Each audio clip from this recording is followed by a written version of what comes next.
Bismillahirrahmanirrahim. Assalamualaikum warahmatullahi wabarakatuh. Kembali lagi bersama Salid Al-Walid. Belum lama ini pihak Yusuf Mansur kembali mengiklankan PayTrend ya. Namun perlu saya katakan kepada teman-teman, ini saya bukakan langsung aplikasi PayTrend.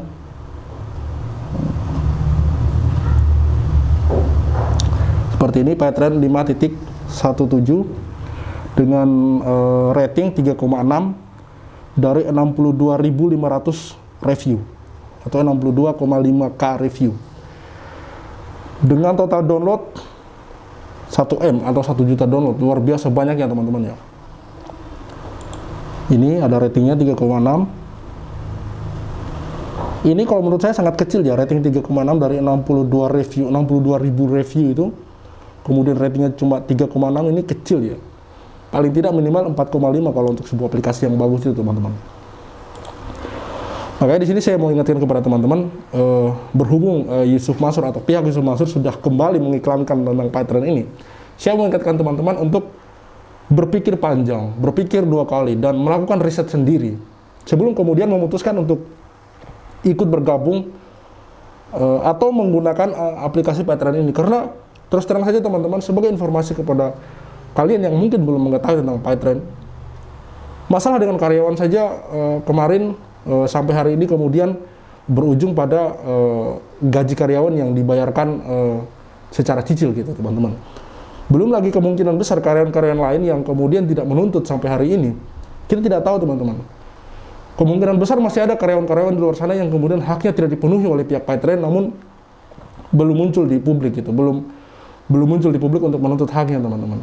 Jadi saya pikir, saya sarankan kepada teman-teman untuk mendaftar ke PayTrend atau menggunakan aplikasi PayTrend ini harap dipikir matang-matang. Karena terus terang saya di sini saya tampilkan komentar-komentar dari di aplikasi PayTrend itu sendiri di Play Store teman-teman. Dari Natalia 18 Oktober 2022. Yang saya tampilkan ini yang baru-baru teman-teman, sampai tahun 2019. Saya sarankan jangan pakai PayTrend dan jangan download PayTrend. Aplikasi tidak jelas dan boleh dikatakan aplikasi gagal. Dulu saya beli lisensi aplikasi PayTrend 350.000 di tahun 2015. Saya boleh katakan seperti MLM dulunya. Karena tidak membuahkan hasil, akhirnya saya uninstall dan saya coba download kembali di tahun 2022 ini. Ternyata ketika masuk nggak bisa memasukkan password dan PIN. Adanya cuma nomor HP, sedangkan nomor HP saya sudah lupa. Jadi solusinya seperti apa? Nggak mungkin daftar kembali. 15 Oktober 2022, Jaya Permana, bintang 1. Makanya mungkin dari banyaknya review, saya bilang tadi, itu ratingnya cuma 3,6, karena mungkin banyak yang kasih bintang 1 ya. Sangat kecewa sekali, transaksi tidak berfungsi dengan baik. Sudah top up 900.000, mau isi token listrik tidak bisa.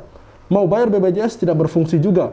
Mau beli pulsa cuma ada nominal 5.000 dan 10.000 saja. Di atas 10.000 tidak ada pilihannya.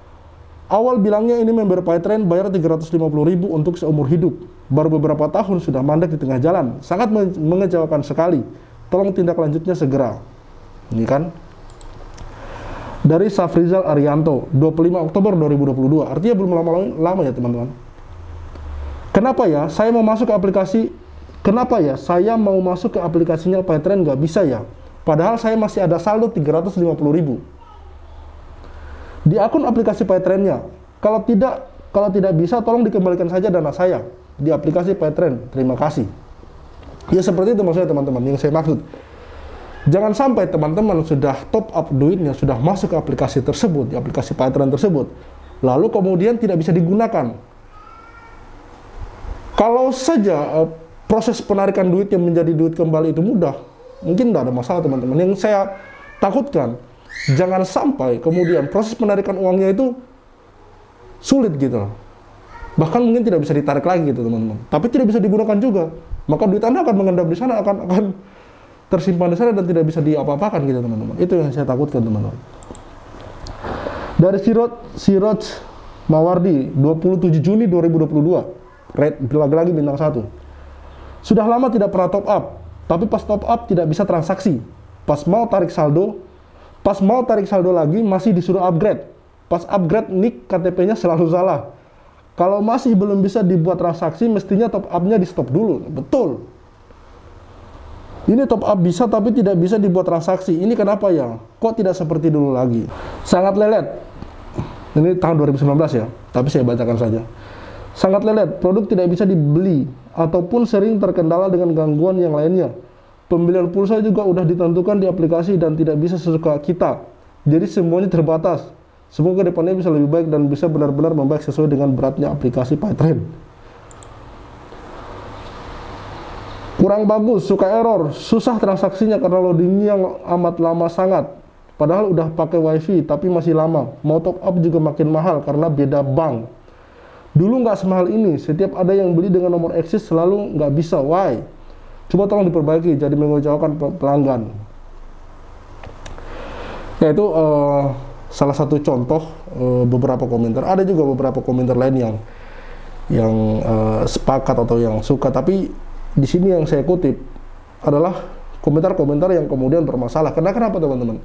Jangan sampai kemudian teman-teman mendaftar di PayTrend, top up di PayTrend menjadi bagian yang bermasalah ini gitu. Makanya saya bilang untuk kemudian teman-teman memutuskan untuk menggunakan aplikasi PayTrend, saya harap dipikir 2 kali atau dipikirkan lagi teman-teman. Karena Yusuf Mansur juga masih bermasalah sampai hari ini teman-teman. Sebentar lagi kita akan melihat bersama-sama video dari Pak Ihwantoni selaku pengacara dari para penggugat Hotel City dan Umrah. Mari kita simak bersama-sama teman-teman. Pak Ihwantoni dan rekan, sidang hari ini ya. Apa agenda dan hasilnya apa Mas Iwan? Ya, sidang hari ini yaitu tentang kesimpulan para pihak, yaitu kami sebagai para penggugat dan dari pihak Yusuf Mansur. Nah, kami sudah sampaikan dan sudah memberikan bukti berkas kesimpulan kepada majelis hakim. Mungkin untuk poin isi kesimpulannya seperti apa bisa isi kesimpulannya dari proses persidangan ya kita sudah membuktikan baik itu dalam bukti maupun saksi bahwa ada keterkaitan dengan PT INEX, legal standing PT INEX dengan saudara Yusuf Mansur dan saudara Jody Broto Suseno. Yang kedua, bahwa pihak kita sebagai para penggugat itu sudah membuktikan ada bukti transfer dan bukti keikutsertaan yang ditandatangani oleh Haji Yusuf Mansur. Nah, bukti itu sudah kita berikan ke majelis hakim dan juga saksi yang juga memperkuat bahwanya ada penawaran dan janji dari saudara Yusuf Mansur untuk pembangunan hotel apartemen haji dan umroh yang sekarang menjadi City Hotel atau Hotel City. Terus juga dari berjalannya sidang dari awal sampai akhir nih, Abang sendiri nanti gimana Bang? Sidangnya? Ya alhamdulillah ya berjalan dengan lancar ya, walaupun memang dari pihak mereka ada kadang tidak hadir dalam sidang ya kan, karena alasan saya tidak tahu kan. Nah, walaupun di situ ya tetap istilahnya kita tetap berjalan dengan lancar lah gitu loh. Dan intinya kalau dari pihak mereka, saya rasa bukti yang mereka ajukan itu tidak cukup untuk mengcounter kita ya kan. Makanya nanti kita lihat amat putusan dari majelis hakim. Itu keterlibatan Jody itu gimana Pak Iwan? Dijelaskan lagi Pak Iwan? Ada legal standingnya yaitu di PT INEX. Jadi PT INEX itu kan suatu perusahaan badan hukum yang istilahnya itu menaungi Hotel City Haji dan Umroh itu yang sekarang menjadi Hotel City. Nah, sedangkan di dalam akta notaris Bapak Jody Broto Suseno itu sebagai komisaris. Nah, di sini kita sertakan hukumnya bagaimana komisaris itu bertanggung jawab ya kan untuk memantau perusahaan dan juga turut ya kita minta di sini untuk bertanggung jawab kan gitu. Karena status dia sebagai komisaris utama. Selama persidangan ini ada bantahan atau ada apa gitu dari Jody? Kalau dari bantahannya tidak ada legal standing. Beliau di dalam bantahan, di dalam jawaban maupun dupliknya. Nah, kalau kita kan menunjukkan ini loh legal standing kamu, karena kamu ada nama di dalam perusahaan. Di akta perusahaan itu kan jelas, direktur utamanya saudara Haji Yusuf Mansur, komisaris utamanya yaitu Bapak Jody Broto Suseno. Jadi nggak bisa terbantahkan gitu. Nah, cuma di dalam jawabannya kita sudah membuktikan. Nah, kemarin kita sudah buktikan kan. Nah, mulai keikutan sertakan kita, terus akta-akta yang kita punya, yang kita investigasi, kita kumpulkan, itu menjadi bukti keterkaitan Bapak Jody Broto Suseno dengan PT INEX maupun dengan saudara Haji Yusuf Mansur. Iya, Pak Iwan, artinya pengelolaan dana investasi patungan usaha ini oleh Yusuf Mansur dan Jody Broto Suseno secara bersama-sama. Iya. kalau di dalam naungan PT Inex Arsindo kan gitu. Bang, tadi juga di jalannya persidangan majelis hakim sempat menyinggung masalah mediasi, mungkin bisa dijelaskan Ya, seperti apa? kalau mediasi kan sudah sejak awal ya, di awal itu sudah ada proses mediasi. Nah cuma akhirnya deadlock, ya kan, tidak ada kesepakatan. Nah sedangkan kalau kami minta, ya kan, kalau saya sih maunya ya sebagai kuasa hukum itu selesai waktu itu di mediasi, ya kan. Nah ini saya serahkan lagi ke prinsipal maupun tim kuasa. Jadi kuasa hukum kan nggak hanya saya aja, ada timnya yang lain. Nah akhirnya di dalam mediasi kita tawarkan dan mereka juga menawarkan. Kalau mereka menawarkan, ya kan, dikembalikan tapi hanya dikasih kerohiman 1 juta. Nah sedangkan kita musyawarah dan dapat mufakat tidak mau seperti itu, ya kan, karena hotel itu masih berjalan, ya kan, otomatis ada keuntungan dan juga tidak pernah membagi hasil. Nah, karena yang dijanjikan tiap tahun setelah penempatan itu harus diberikan 8%. Nah sedangkan klien kami itu satu pun tidak menerima 8%. Nah, dikembalikan pun tidak pernah kan. Nah, komunikasi juga agak sulit kan. Nah akhirnya waktu itu kita minta kepada pihak kuasa hukum saudara Yusuf Mansur, ya sudah memberikan juga daftar draft ya penawaran kita untuk penawaran. Kita minta separuh dari kita ajukan pokok perkara gitu loh. Nah akhirnya mereka tidak mau.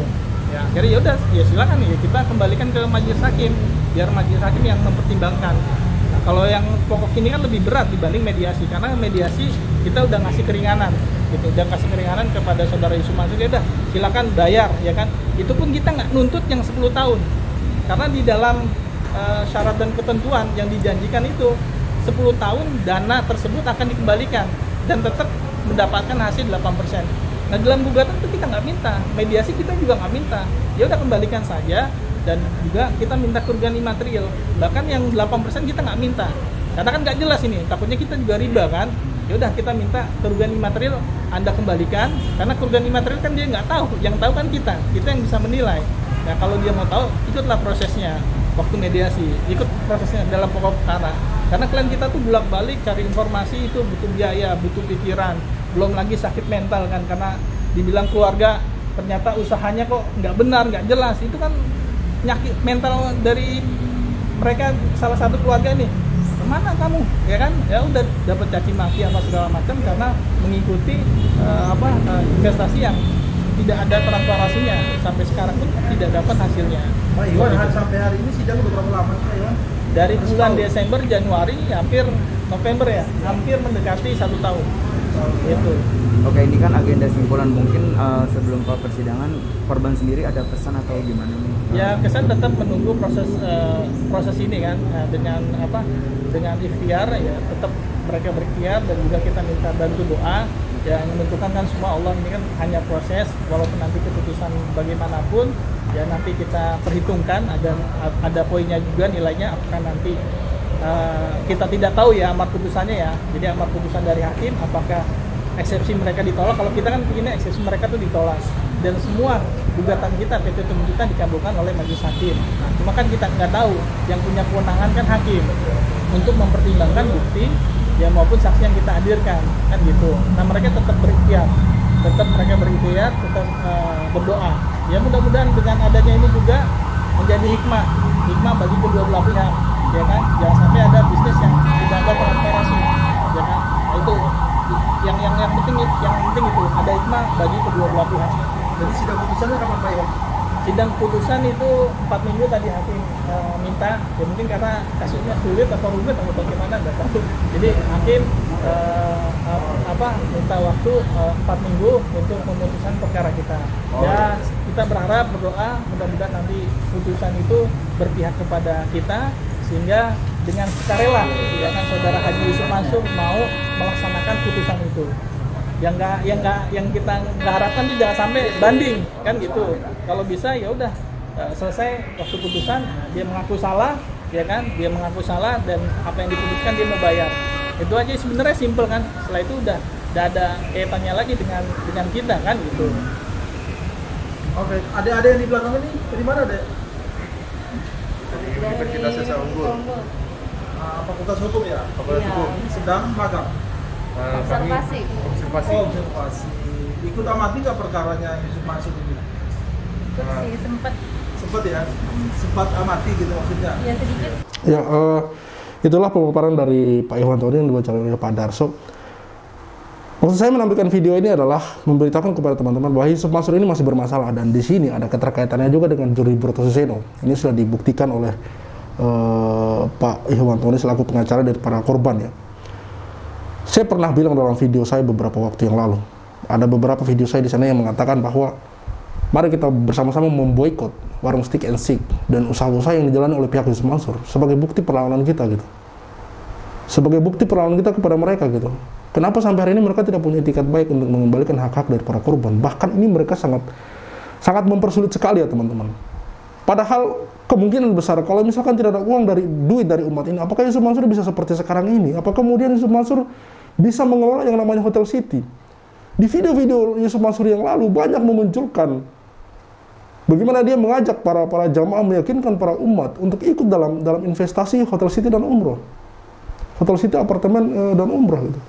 Lalu kenapa hari ini kemudian menjadi seribet itu? Padahal dari pengakuan para korban-korban yang menuntut ini, mereka sama sekali belum mendapatkan bagi hasil yang dijanjikan oleh seorang Yusuf Mansur, teman-teman.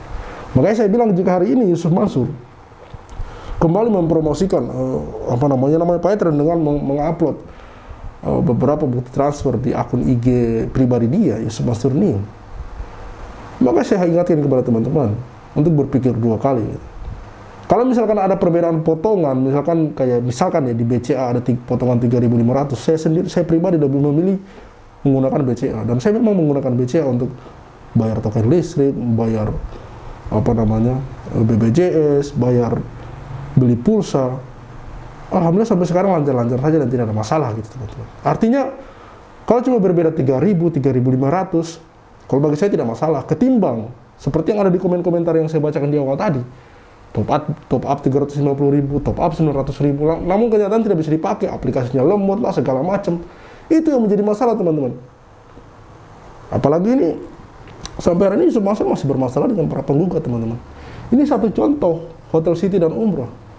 Belum gaji karyawan Patreon yang belum dibayarkan, bahkan dibayarkan dengan cara dicicil. Itu pun setelah dituntut, setelah dimediasi oleh Disnaker yang dikawal oleh kuasa hukum Pak Zaini Mustafa.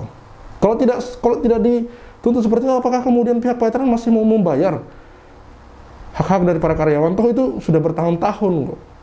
Artinya kan tidak punya etikat untuk menyelesaikan hak-hak para karyawan, teman-teman. Makanya saya bilang, jangan kemudian teman-teman ujuk-ujuk langsung gitu berpikir. Hari ini kita berpikir, jangan mau diakalin terus setiap hari, jangan mau. Jangan kali ini jangan. Saya mohon jangan untuk berpikir kedua kali teman-teman. Jangan sampai kemudian menjadi masalah lagi di kemudian hari. Cukup sekian dari saya Khalid Al-Walid. See you on the next videos.